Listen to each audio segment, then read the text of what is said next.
So far, over the last few weeks, Mark's gospel has slowly unpacked what it means for us as human beings to win at life. And then last week, with the parables, Jesus gave us pictures of what that actually looks like, what God's kingdom looks like, how it works, what it's all about, what it can do, and what it's meant to do in us and in our world. And if we were going to summarize the first 4 chapters of Mark down into one line, it would probably be this. It's like, guys, this is God's big idea to rescue the world that he loves so much. But today, as we roll into a few more stories, we'll be looking at people who are actually pushing back on God's big idea to save this planet. And they're going to be stories that you are likely familiar with, or perhaps you've heard them before.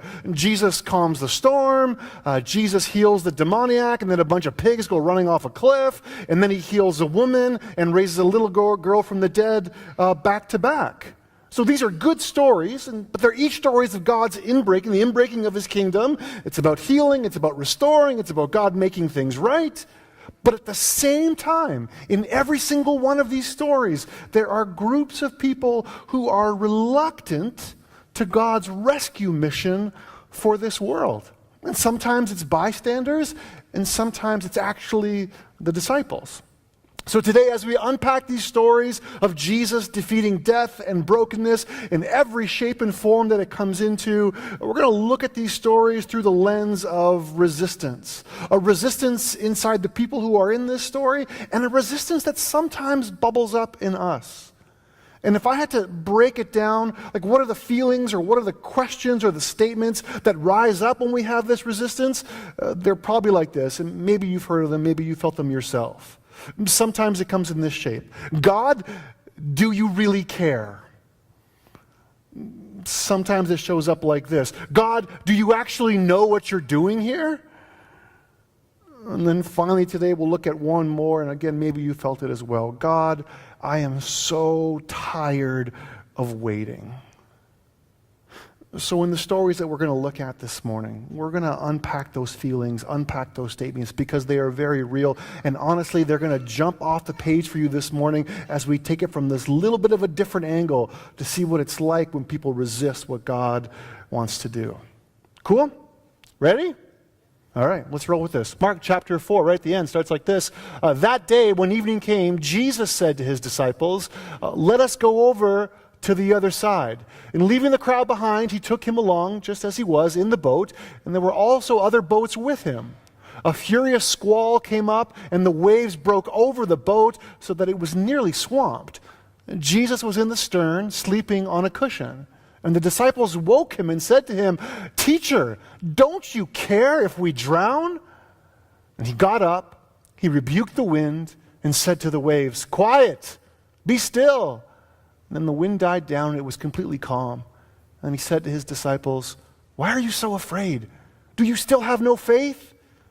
And they were terrified and asked each other, Who is this? Even the wind and the waves obey him.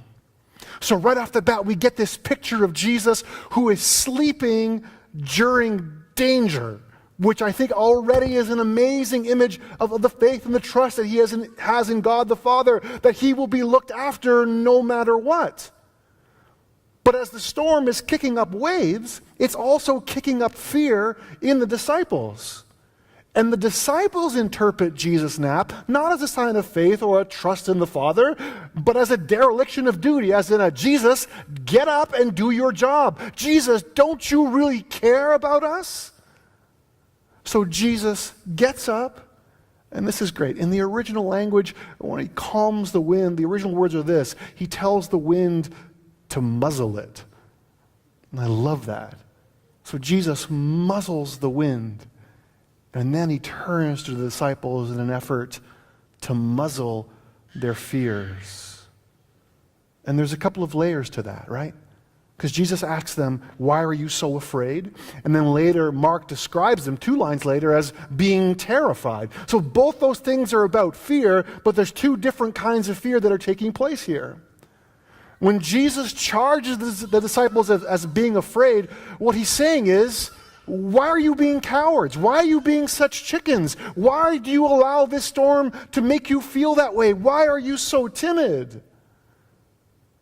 What he's getting at is that they don't understand that he is always present. Whether it seems like he's awake or whether it seems like he's asleep, they're not going to drown because they are with him. So the emotion of fear that they're feeling in that moment is actually the antithesis. It's the opposite of faith.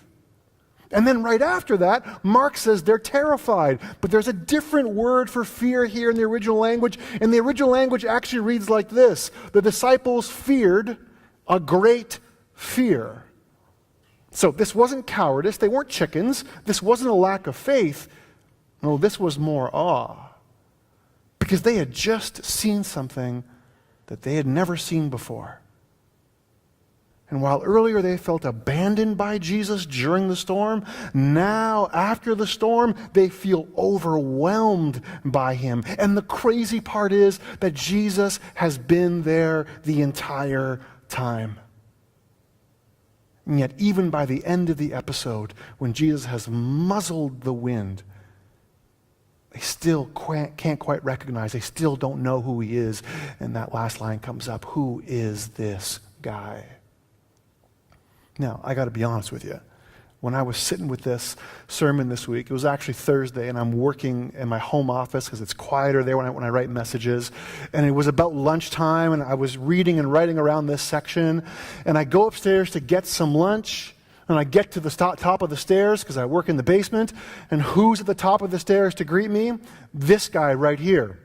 Now, as you may or may not know, there's a dog that lives in my house. It's not my dog. It's my family's dog. His name is Rocket. He is the world's slowest dog. And don't let the little Ewok costume here fool you. He's not always that cute.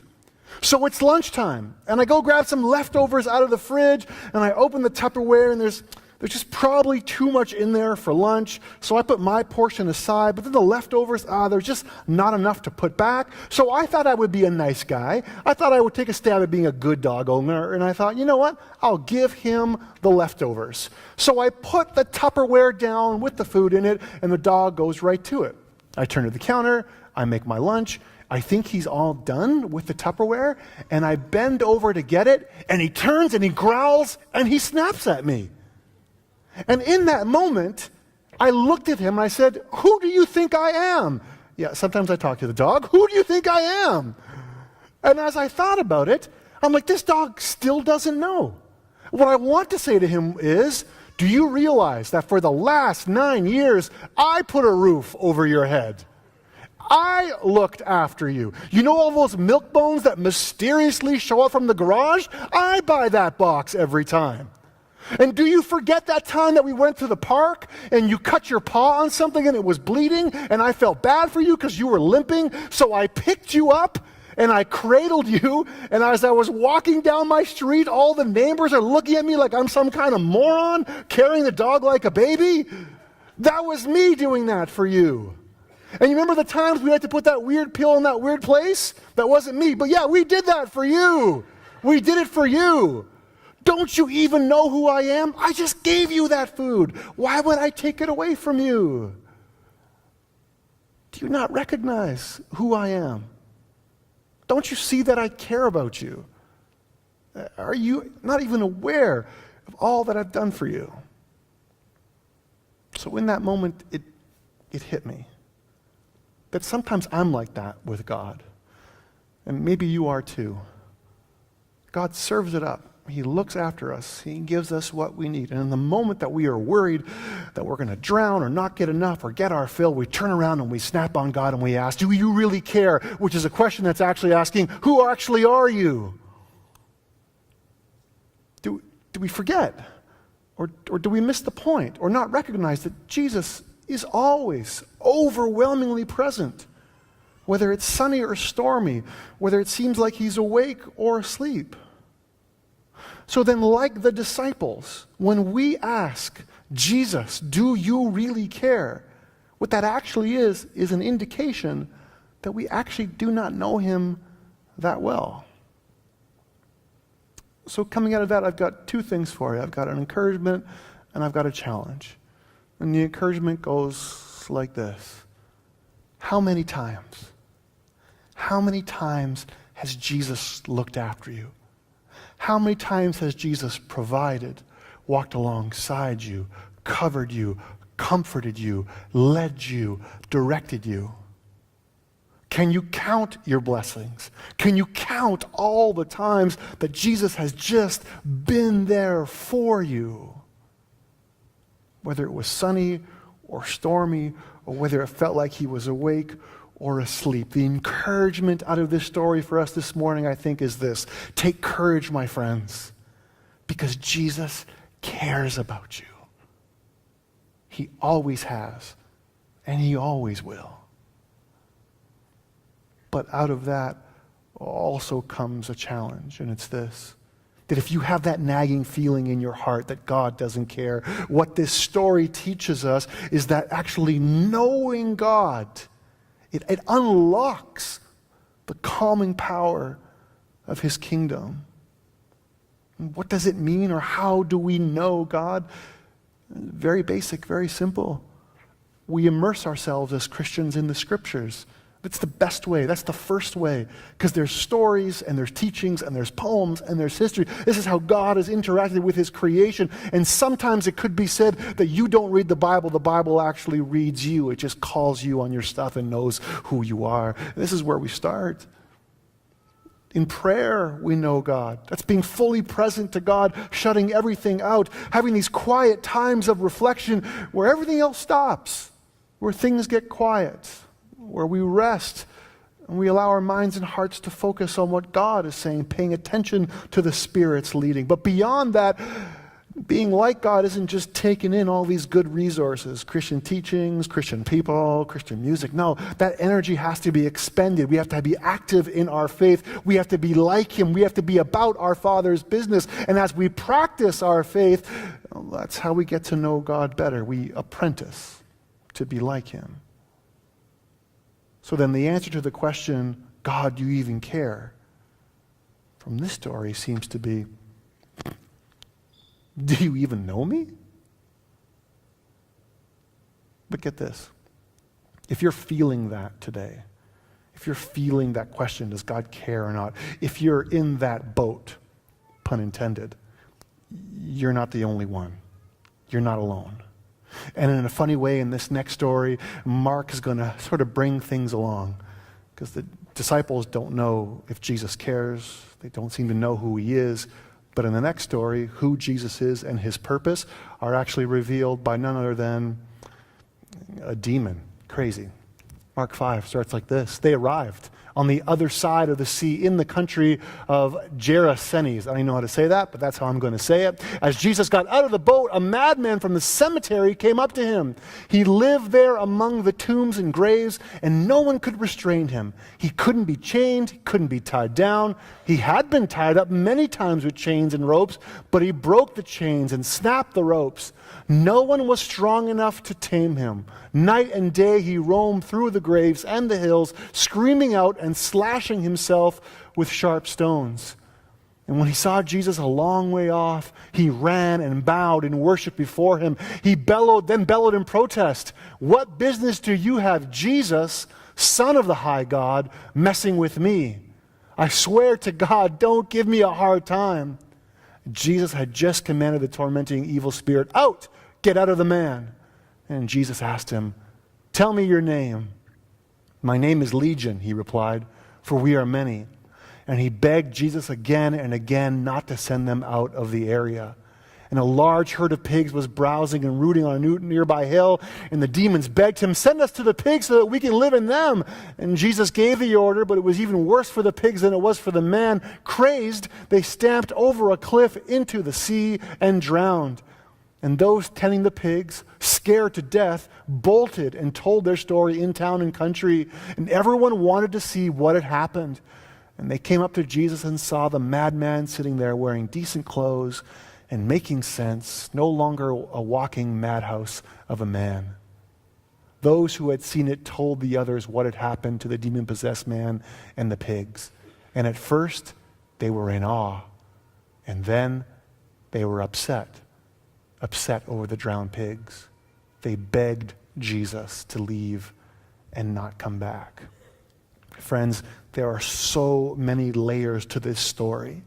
Because this story is about the healing of a man, but it's also a story of the healing of a society. Because Jesus is confronting the powers of death no matter where or how they show up. Because the root cause for Jesus is the same. There is no distinction in his mind between the healing of a person and the healing of a people. And the details in this story are so important. And once we get them, man, this story really comes to life. We start at the beginning where it says they cross on over to the other side. Break on through to the other side. You know, like that, right? There's this sense that they're leaving one world and going to another. And for the disciples, this is a big deal because they're leaving their territory where it's safe and things are somewhat under control. And it's their people. But they're actually now going across to a region that is not of their people, not really governed by them. In fact, there was nearby towns that were actually built on top of grave sites across the water. And then for a good boy, Jewish boy, clean-cut Jewish boy, that's not a place that you would go because graveyards were ceremonially unclean, meaning this whole city would be unclean. And then they get off the boat, and who do they meet right away? A crazy man who actually lives and roams in a cemetery. So Jesus is pushing all of their buttons. But in his mind, Jesus is invading this alien territory with the mission of reclaiming it for the kingdom of God. And the next layer is this. There's a lot of military language happening in this passage. Let's start off with the demon. He names himself Legion. And for Mark, and in Mark's world, there is only one meaning for that word legion, and it is a division of Roman soldiers. That's interesting. And then it's this legion that identifies who Jesus is, which I think is funny, because when he says Jesus, Son of the Most High God, I wonder if Jesus looked at his disciples and said, you see, even this guy knows. And then they watch Jesus overcome this and say, wow, Jesus has power over a legion of evil. And then the next curious word is this word herd. When you describe a group of prigs, herd isn't the word that you use, but in Mark's time, that word was being used to actually talk about a traveling band of military recruits. What's he getting at here? You got a legion, you got military recruits, and then Jesus dismisses the demons. That sounds like a general giving orders. And then the pigs march and stomp and charge. That sounds like a battalion of soldiers. Oh, and what was the symbol for the Roman legion that was actually stationed in Palestine during this time? Do you know what their symbol was? This is so cool. A wild boar. You see what Mark is up to here? Do you see all the layers he's putting on top of the other? Do you see the connections he's trying to make? What he's saying clearly to them and to us this morning is this, that what is affecting that demon-possessed man is actually affecting everyone, because it's the same poison of death. It is just manifesting itself in a different way. And Jesus, Son of the Most High God, has come to conquer it all. One more. There's another word that keeps showing up in this story, and it's this word begged. So the demons begged Jesus not to do away with them. And then later on in the story, we didn't read it for sake of time, the healed man begs Jesus to come along with him. And in the last part that we did read, though, we had the townspeople who are begging Jesus to go away. And why are they begging him to do that? It says it right there. It's because they had suffered economic losses. And there's that resistance again we were talking about. And there's that fear again that we were talking about. It says they were afraid. Why were they afraid? They were afraid because this man was made well. How ridiculous does that sound? Because in a sense they're asking the question, Jesus, do you actually know what you're doing here? Because for them, profit and losses were actually more important than a healed human life. So in this sense, we can gather that they too were possessed. It's the same illness that the demoniac had, but this time it's bubbling up as an economic and political system that cares more about profits than it cares about people. And what Jesus is trying to do in this situation, he's trying to root out the source. He's trying to find the cause of this problem, and he's calling his followers to face into it without fear. To help us understand that, one quick story. And maybe you caught the story from a couple of weeks ago. A bizarre shoe malfunction caused Zion Williamson, a star basketball player at Duke University, to leave last night's game injured. In the first minute of the game, the shoe exploded and Williamson's foot pushed right through it. He went down, clutching his knee, left the court, and did not return for the rest of the game. This is a classic crisis management situation. For those who say it couldn't have been any worse for Nike, well, it could have been. Much worse, especially for Williamson, which is probably why sneaker world competitor Puma deleted a tweet that originally read, "Wouldn't have happened in Pumas." Poor form. The longtime Nike public relations official said of Puma's tweet, "Someone at Puma who has access to the Twitter accounts tweeted it, then got a call from someone above who instructed that it be deleted because, hey, that could be us." And Nike issued the following statement: "We are obviously concerned and want to wish Zion a speedy recovery." Nike said in the statement, "The quality and performance of our products are of utmost importance. While this is an isolated occurrence," here's the key line, "we are working to identify the issue." And if you hadn't seen it, here it is right there. Look at that foot. Man, he totally blew a tire there. So then what's the connection here? What's the connection between Nike and this busted up shoe and Jesus and this demoniac, and what's going on, what he's saying about the economic and political powers of that day? I think it's this. They are both dealing with the same thing.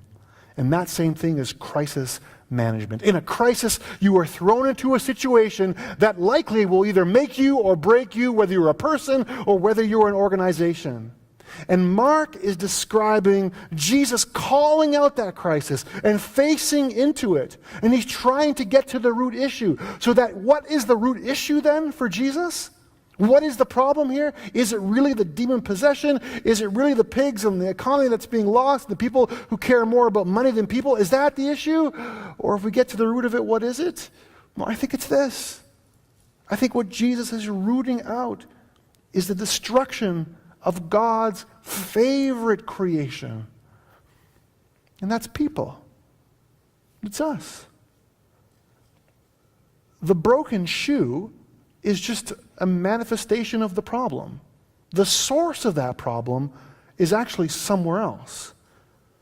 So then whether one is possessed by a demon or possessed by selfish concerns, again, those are just the manifestations. Those are the broken shoes or the rash or the symptom. But the root cause, the crisis to manage, is actually the devaluation of human life. And it doesn't matter where or how that shows up. It's always the same thing. So then for us this morning, again, I have an encouragement and a challenge that come out of this passage for us. And the encouragement is this: are you in a crisis right now? Then great! That's fantastic. That, in a way, is actually good news. Because what it means is that you are facing into something that goes beyond surface level issues. And you know that as Christians, we're not like Puma. We're not pointing fingers, and we are not capitalizing on someone else's loss, because we know that we're all connected, and we know, well, that actually even could be us. So the encouragement to you is this: where has God placed you? And what's he calling you to do in this crisis? And are you able in that moment to show the people involved that their lives as humans are more important than anything else? Jesus thinks that way. We need to think that way. But tied to that is also a challenge. Because if you recognize a crisis and you know that, oh man, God is just tapping you on the shoulder, it's you, you're supposed to be the one, you are the one who is supposed to face into this, but you're maybe hesitating a little bit on it. And I want you to track what the stories have been so far. The wind bowed down and obeyed Jesus. The demon obeyed Jesus. Will you? And the crazy part with that is this: you don't have to if you don't want to. That just tells you the kind of power that God has invested in us and the gift of free will and what it can actually do. But if the Holy Spirit has been nudging you on something and you've been teetering on the edge, I challenge you this morning to get on it, to follow through on that, to deal with that crisis, and for you to see it as joining God in the renewal of all things. Sometimes when we join God, we can plan those things, and then other times they are unplanned. Sometimes they are unexpected. Sort of like in this very last story that we have for today. The end of Mark 5 rolls like this. After Jesus crossed over by boat, there it is again, a large crowd met him at the seaside. One of the synagogue leaders named Jairus came, and when he saw Jesus, he fell to his knees beside himself and begged. Look, falling to his knees again, begged again. Mark's doing a great job here.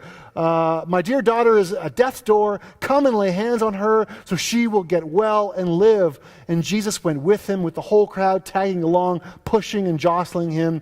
A woman who had suffered a condition of hemorrhaging for 12 years. A long succession of physicians had treated her and treated her badly, taking all her money and leaving her worse off than before, had heard about Jesus. And she slipped in from behind and touched his robe. And she was thinking to herself, if I can put a finger on his robe, I can get well. And the moment she did it, the flow of blood dried up, and she could feel the change and knew her plague was over and done with. At the same moment, Jesus felt energy discharging from him, and he turned around to the crowd and asked, who touched my robe? And the disciples said, what are you talking about? With this crowd pushing you and jostling you, you're asking, who touched me? Dozens have touched you. But he went on asking, looking around to see who had done it. And the woman, knowing what had happened, knowing she was the one, stepped up in fear, there it is again, in trembling, and knelt before him, bowing again, and gave him the whole story. And Jesus said to her, daughter, you took a risk of faith, and now you're healed and whole. Live well, live blessed, be healed of your plague. And while he was still talking, some other people came from the teacher's house and told him, your daughter is dead. Why bother the teacher anymore? And Jesus overheard what they were talking about and said to the leader, don't listen to them, just trust me. And he permitted no one to go in except him and Peter, James, and John. And they entered the leader's house and pushed their way through the gossips looking for a story, and neighbors bringing in casseroles, and Jesus was abrupt. Why all this busybody grief and gossip? This child isn't dead. She's sleeping. Key word there. Provoked to sarcasm, they told him he didn't know what he was talking about. But when Jesus had sent them all out, he took the child's father and mother along with his companions and entered the child's room. He clasped the girl's hands and said, Talitha koum, which means little girl, get up. This is very interesting because in that time, there'd be a lot of magicians who would have crazy spells. There'd be magical words to say to heal people. And Jesus is saying, no, there's no magical words. So we're getting like the true Aramaic here. This is just the common language. He's just using common words and faith. Little girl, get up. At that, she was up and walking around. The girl was 12 years of age. Interesting, because that woman also had a 12-year problem with blood. You see the connections that Mark is making here. And they, of course, were all beside themselves with joy. And he gave them strict orders that no one was to know what had taken place in that room. And then he said, give her something to eat. Now, this is a story about people who are tired of waiting. To the woman with the issue of blood, Jesus says that she is healed. Why? Because she knows who he is. Again, the overlap. The wind knows who he is. The demons know who he is. The disciples have no idea who he is. She knows who he is. And through that, by her faith, she's healed. And noticed, she is healed at no charge. She was charged before by physicians. In the earlier story, people were worried about their economic losses over those swine, but she gets healed at no charge. And then to the man whose daughter has died, while they were patiently waiting, Jesus says, trust me.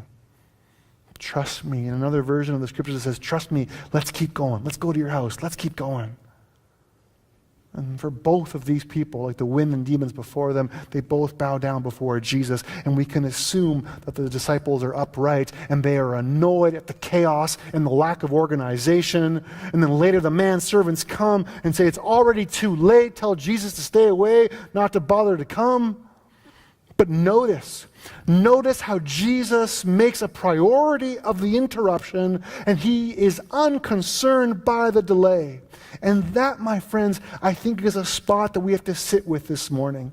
Think of it like this, that my whole life I've been complaining that my work was constantly interrupted until I discovered that the interruptions were my work. I want that kind of outlook on life. Do you want the same?